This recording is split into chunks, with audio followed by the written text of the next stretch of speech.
அவர்களிடத்துல 2 விஷயங்களை எதிர்பார்க்கிறேன். அந்த 2 விஷயங்களை என் அடியார்கள் செய்து கொண்டால், 2 விஷயங்களை என் அடியார்கள் நடந்து கொண்டால், நான் அவர்களுக்கு தந்த நெருக்கடியை தவிடுபடியாக மாற்றி விடுவேன்.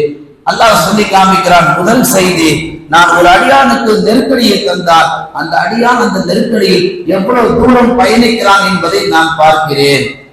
பொருளாதாரத்தில் அல்லாஹ் கஷ்டத்தை கொடுப்பான். காலையில டிஃபனுக்கு வழி இருக்காது, மதிய சாப்பாட்டுக்கு வழி இருக்காது. யாராவது கொண்டாந்து கொடுப்பாங்களா ஏங்கிற அளவுக்கு அல்லாஹ் கஷ்டத்தை இழுத்துட்டு போவான்.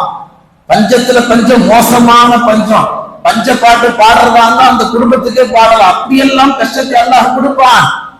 எந்த அளவுக்கு சோதிக்கணும் அந்த அளவுக்கு அல்லாஹ் இழுத்து பிடிப்பான். அல்லாஹ் சொல்லுகிறான், நான் அவனை இழுத்து பிடிப்பது ரசிப்பதற்கல்ல, அவன் எவ்வளவு தூரம் தாக்கு பிடிக்கிறான் என்று நான் பார்க்கிறேன். எவ்வளவு தூரம் இழுக்கணும் அவ்வளவு தூரத்துக்கு நான் உயர்த்துவேன் என்று அல்லாஹ் சொல்லுகிறான். எனவே நெருக்கடிகள் வருகின்ற பொழுது தயவு செய்து மனம் உடைந்தோ அல்லாஹ்வை தப்பான வார்த்தைகளை சொல்வதிலிருந்தோ நம்மை நம் நாவுகள் பாதுகாத்துக் கொள்ள வேண்டும்.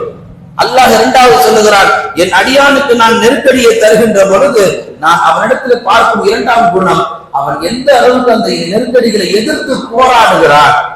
உடல்ல ஒரு நோயை கொடுத்துருக்கான், அல்ல ஒரு கேன்சர் கொடுத்துருக்கான், டாக்டர் டேட்டு குறிச்சிட்டார் 2 மாசம் தான், இப்ப அவர் சொன்னதே குறிச்சிட்டு கிடக்கணுமா?